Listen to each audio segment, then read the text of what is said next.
At the will reading, my mother handed my sister $30 million like it was a simple courtesy. I received nothing, no envelope, no check, not even a glance. She looked straight at me and said, "This is final." The room went quiet, the kind of silence that feels planned, rehearsed, like everyone had already agreed I didn't belong in the story. I didn't argue, I didn't cry, I stayed silent. Because when you grow up being overlooked, you learn that silence can make people careless.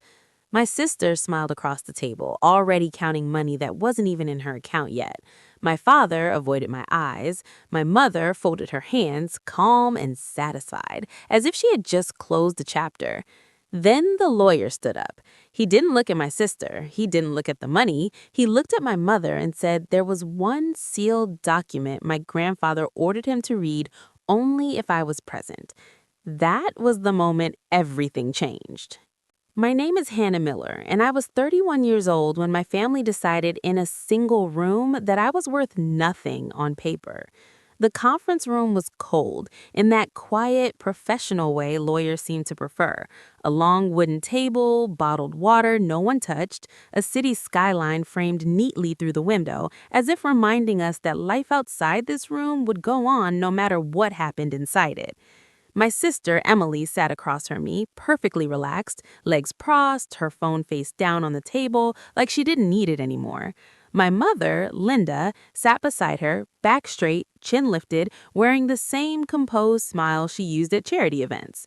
My father, Richard, chose the seat farthest from me. The lawyer, Michael Brooks, cleared his throat. "We'll begin with the primary distributions," he said, opening a thick folder. Before he could continue, my mother leaned forward. "There's no need to drag this out," she said smoothly. "My daughter Emily will be receiving $30 million from my father's estate."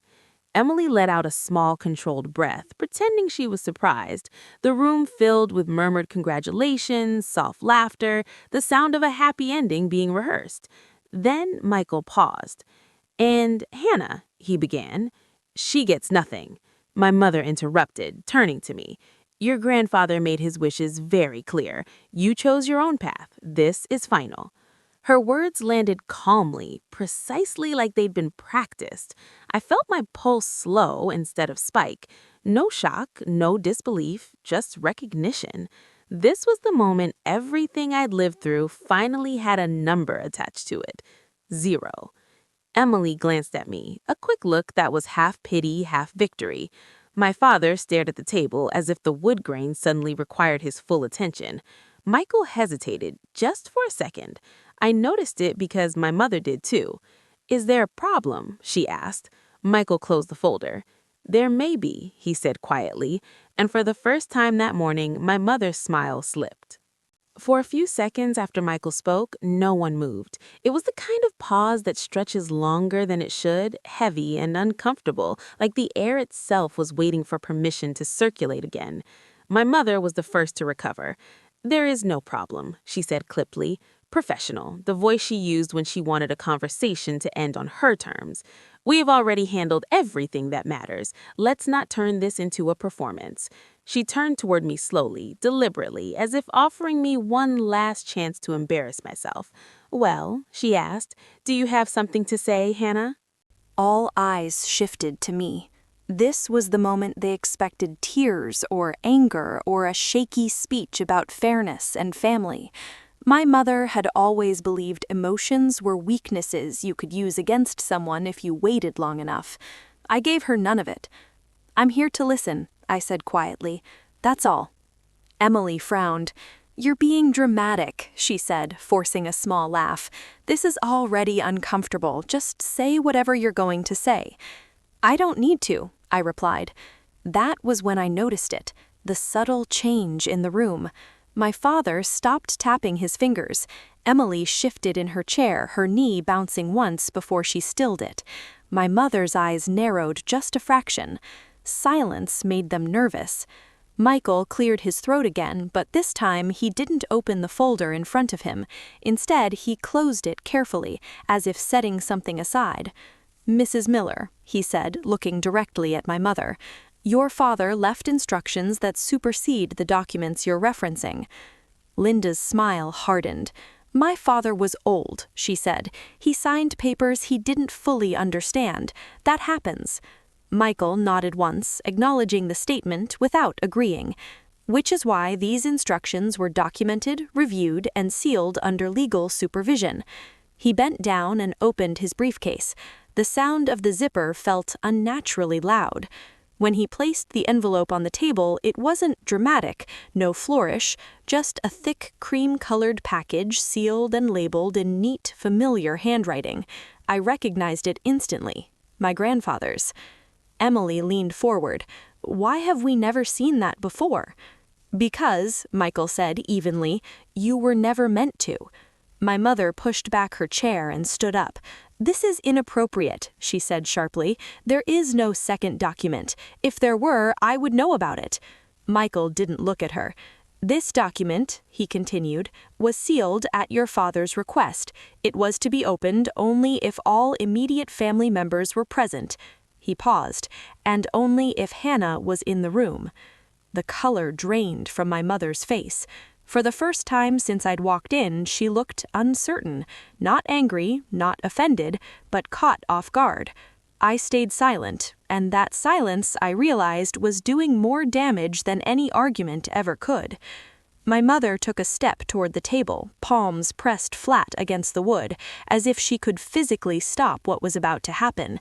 "This is unnecessary," she said, her voice rising just enough to betray the calm she was trying to project. "My father trusted me. Whatever that is, it's outdated, irrelevant, or misunderstood." Michael didn't respond right away. He picked up the envelope slowly, giving everyone a clear look at the seal, the signature, the date written in my grandfather's careful handwriting. "It's neither outdated nor misunderstood. It was prepared less than 8 months before his passing, reviewed by independent counsel, and signed with medical clearance." Emily shook her head. "That doesn't make sense," she muttered. "Grandpa barely talked business anymore." I felt something tighten in my chest, not anger, but clarity. He talked business with me. He just didn't do it where they could hear. Michael broke the seal. The sound was soft, almost polite, but it landed like a crack of thunder in the room. "To my granddaughter Hannah Miller," he read, "I leave full controlling interest in North Shore Capital Group, including all subsidiaries, accounts, and assets held solely in my name." My sister's breath hitched. "What is that?" she asked too quickly. Michael looked up. "A private investment firm your grandfather built quietly over the last decade." My father finally spoke. "That's impossible," he said. "Dad didn't have time for something like that." "He made time," Michael replied, "and he made sure it was separate from family accounts." The words kept coming. "This firm currently oversees logistics software investments, regional distribution contracts, and real estate holdings. Its valuation exceeds the amount distributed today." Silence slammed down hard. $30 million suddenly sounded small. My mother laughed once, sharp and hollow. "You expect us to believe Hannah owns more than all of us combined?" Michael met her eyes. "Ownership isn't a belief, Mrs. Miller. It's a fact." She stepped back like the floor had shifted under her feet. "He was manipulated," she said louder now. "She turned him against us." Michael lowered his gaze to the page again. "He anticipated that accusation," he said, "which is why he explained exactly why he made this decision." I swallowed as he continued. "I am aware," he read, "that Hannah has been kept at a distance from me. Visits canceled, messages unanswered, information filtered. I have been told she doesn't care. I know this is not true." My mother's composure shattered. "That's a lie," she shouted. "I protected him." Michael didn't look up. "I have also discovered transfers from joint accounts used without my consent," he read. "When I asked questions, I was told I had already approved them." Emily stood abruptly. "This is insane. You're destroying our family." I finally lifted my head. "No," I said quietly. "You did that long before today." Michael folded the document carefully. "There is more," he said, "including evidence your father insisted be presented if this decision was challenged." My mother's voice broke into something raw and unrecognizable. "What evidence?" Michael reached into his briefcase again and placed a small black drive on the table. "A recorded statement," he said, in his own words. That was the moment my mother stopped arguing and started to panic. No one tried to stop Michael when he reached for the small black drive. My mother had been shouting only seconds earlier, but now she stood frozen, her mouth slightly open, as if the words had finally abandoned her. "You're not playing that," she said, her voice thin, strained.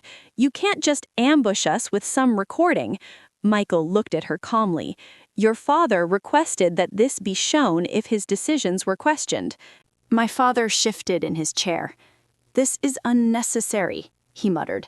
"Dad had good days and bad days. Everyone knows that." Michael didn't argue. He simply turned to the assistant seated at the end of the table. A laptop appeared. The drive was plugged in. The screen flickered to life. My grandfather filled the frame. He looked older than I remembered, thinner, but his eyes were clear, focused in a way I hadn't seen in years. He sat upright, hands folded, wearing a pressed shirt like he was attending a meeting, not recording his final words. "My name is Robert Miller," he said evenly, "and I am here to explain why I changed my will." My mother's hand flew to her mouth. "I am not confused," he continued. "I am not being pressured. I know exactly what I am doing." My father let out a sharp breath, shaking his head. "This is unbelievable." On the screen, my grandfather's voice hardened wildly. "I have watched money leave my accounts without my approval," he said. "When I asked about it, I was told I had already agreed. I had not." Emily's face drained of color. "I have also watched my relationship with Hannah be managed for me," he went on. "Calls redirected, messages unanswered, visits canceled under the excuse of protecting my health." My chest tightened. Every memory rose at once. The ignored texts, the holidays I was told not to come, the silence that never made sense until now. My mother slammed her hand on the table. "Turn this off," she shouted. "He was upset. He didn't understand what he was saying." Michael didn't move. On the screen, my grandfather's voice hardened. "I understand more than they think," he said, "and I understand who listens." He paused, then softened. "Hannah listens. She asks questions, she builds instead of taking. She never once treated me like an inconvenience."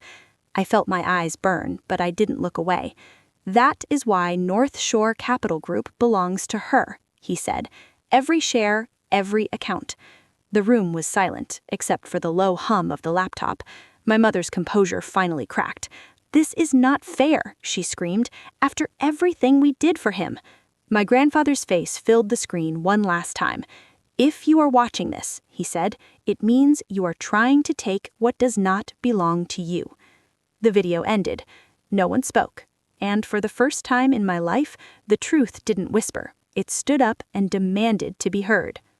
The screen went dark, but the silence didn't lift.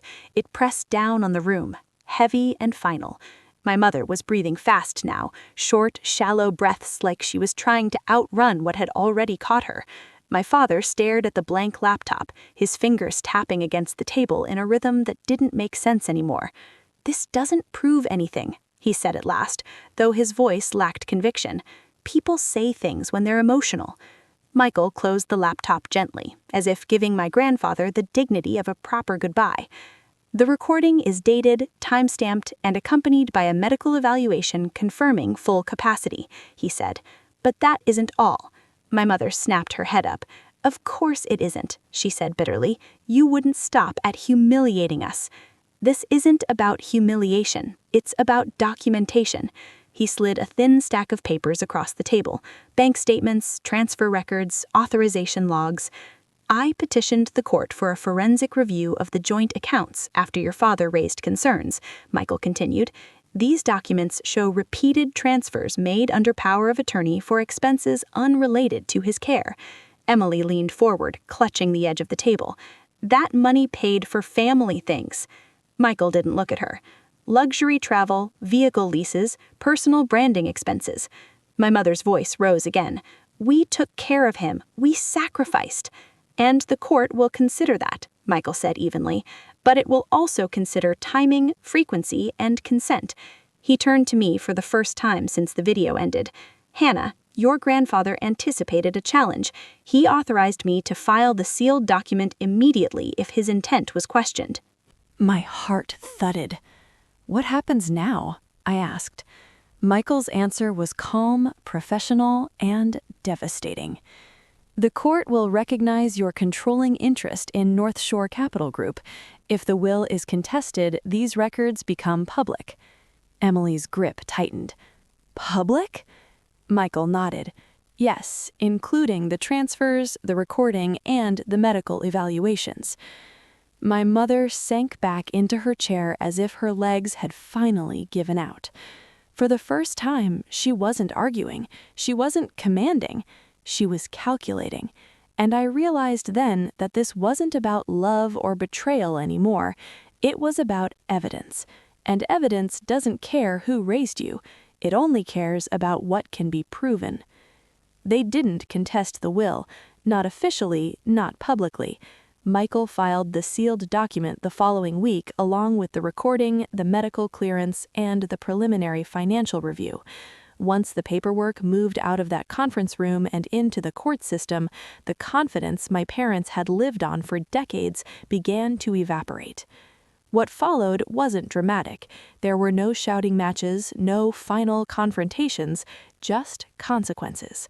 A forensic accountant was appointed to complete the audit my grandfather had requested before he died. Line by line, year by year, the story my parents had controlled so carefully was translated into numbers that didn't lie. Expenses justified as family needs, transfers labeled as temporary, authorizations claimed but never documented. The truth didn't explode, it accumulated. Emily stopped posting online almost overnight. The trips disappeared first, then the partnerships. Brands that had once called her daily went quiet, then distant, then unreachable. Her carefully curated life didn't collapse in a single moment. It simply stopped being funded. My parents sold the house within 3 months, the one with the perfect lawn and the holiday photos staged on the front steps, the one my mother liked to call our legacy. They downsized quietly, far from the city where people had started to ask uncomfortable questions. They didn't call me, not to apologize, not to explain, not even to argue, and for the first time, their silence wasn't something done to me, it was something I chose to accept. I signed the final documents alone, no family witnesses, just Michael, a clerk, and the steady weight of a pen in my hand. When I finished, Michael nodded once. "They have no legal claim to your assets," he said. "Not now, not ever." I felt something loosen in my chest. Not relief exactly, but clarity. I wasn't walking away from my family. I was walking forward without them. I moved west 2 months later. Not to disappear and not to start over from nothing, but to start over on my own terms. Seattle felt right. Far enough to breathe, close enough to work.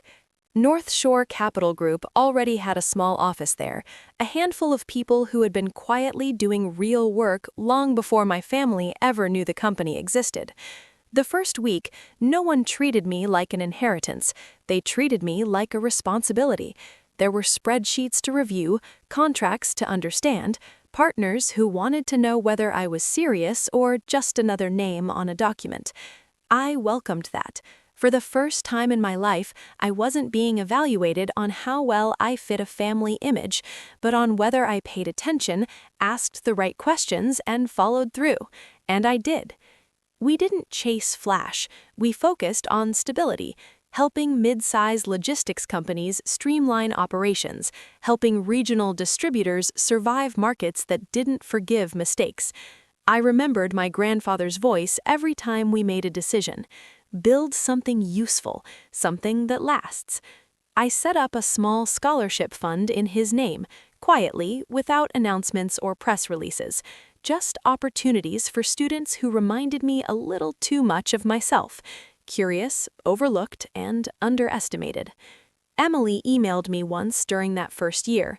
No accusations, no demands, just a few paragraphs admitting she didn't know who she was without the attention, without the money smoothing everything over. I didn't answer right away. When I finally did, I kept it simple, kind but firm. We weren't enemies, but we weren't close either. Not yet. As for my parents, they faded into distance and rumor. A different state, a smaller life, no more control. And strangely, that was enough, because the life I was building no longer required their permission to exist. For a long time, I thought the hardest part of my life was being ignored, growing up as the daughter who didn't fit the picture, the one who didn't perform well or reflect the image my parents wanted to present. I believed that if I just worked harder, stayed quieter, or proved myself more clearly, they would eventually see me. I was wrong. Some people don't overlook you because you lack value. They overlook you because acknowledging your value would threaten the story they've built about themselves. What my grandfather gave me wasn't just a company or financial security. He gave me perspective. He showed me that being quiet doesn't mean being powerless, and that patience can be a form of strength when it's paired with preparation. I learned that family isn't defined by who controls the table when decisions are made. It's defined by who protects your future when you're not in the room. I also learned something harder. You don't have to stay in spaces where your worth is constantly debated. You're allowed to leave. You're allowed to build something new with people who don't need to be convinced you matter. If you've ever been the person who was dismissed, underestimated, or quietly written out, remember this: your value doesn't disappear just because someone refuses to acknowledge it. Sometimes the most powerful thing you can do isn't to speak louder, it's to step forward, calm, prepared, and unafraid when the truth finally has room to breathe.